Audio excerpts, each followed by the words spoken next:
வணக்கம் பாருங்க. இந்த வீடியோ கொஞ்சம் கவனிக்க. புரிதல் இல்லை. பத்மநாபபுரம் தொகுதியினுடைய எம்எல்ஏ அவங்களுக்கு புரிதல் இல்லை. அது பிஜேபி ஆனாலும் சரி, கம்யூனிஸ்ட் கட்சியினுடைய வேட்பாளர் ஆனாலும் சரி. ஏன் இதை சொல்லேன்னா, அவங்க அலௌன்ஸ்மெண்ட் வண்டியில ஆனாலும் சரி, அதை பேசியதை அவனுங்க நீங்க கவனிச்சுக்கணுங்க. மலையோர பகுதி மக்களுக்கு ரப்பரில் இருந்து விலக்களிப்பதற்கு போராடுவேன்னு சொல்லியாங்க. நான் உடனே அந்த பதில் சொன்னேன். இதே வார்த்தையை தான் இவர் வெற்றி பெற்றாலும் முதல்வர் பேருந்து சொல்வாரு, மலையோர பகுதி மக்களுடைய ரப்பருக்கு விலக்களிக்கணும்னு.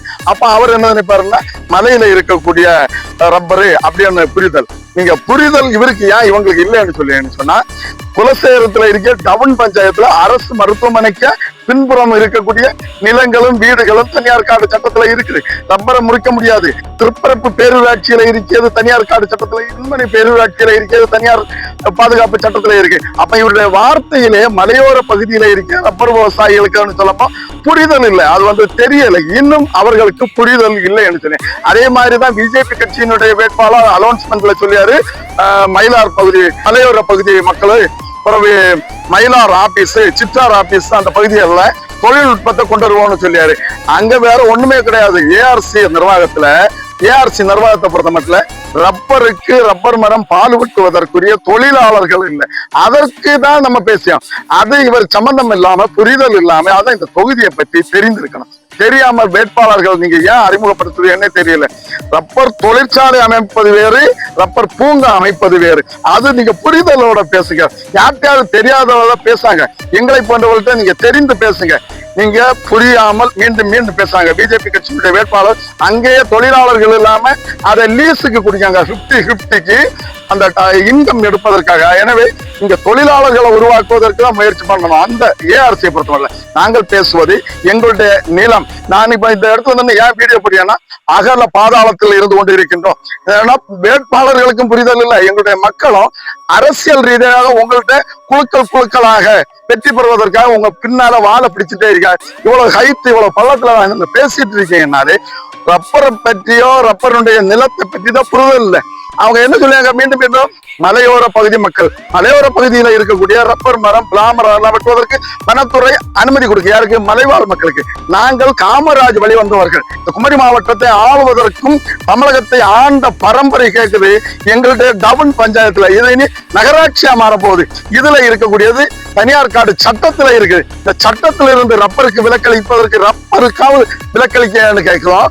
நீங்க கும்பலாக இந்த அரசியல் வேறுபாடோட நிக்கிறீங்க. கட்டாயம் இந்த தேர்தல் ஒரு முடிவை சொல்லும். தேர்தலுக்கு பிறகு அனைத்து கட்சிகளும் நீங்க ஒண்ணு சேருங்க. உங்களுடைய நிலம் பாதுகாக்கப்படலை. நீங்க கொஞ்ச நாளையில என்ன செஞ்சிருவாங்கன்னா, கிட்டாட்சி இயந்திரம் இந்த மாதிரிப்பட்ட எந்திரங்களை இறக்கி இந்த நிலத்தை பலப்படுத்துவதற்கோ ரப்பர் நடவு செய்வதற்கோ அவங்க அனுமதிக்க மாட்டாங்க.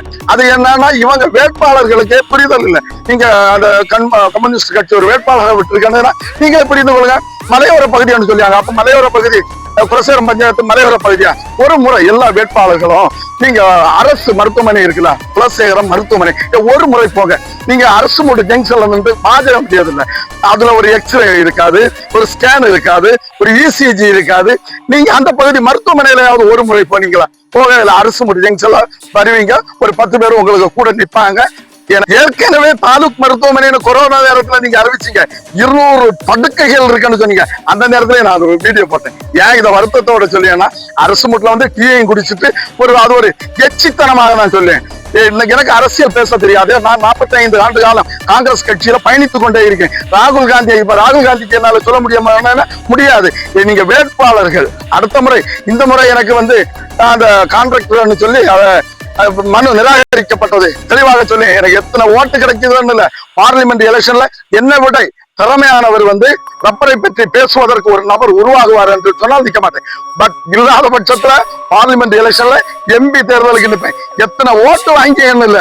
இந்த ஆர்வலர்கள் ரப்பர் இந்த நான் பேசி எல்லா வேட்பாளர்களும் புரிதல் இல்லாம பேசியாங்க. வரக்கூடிய தேர்தல பார்லிமெண்ட் தேர்தல உண்மையிலே நிற்பேன்.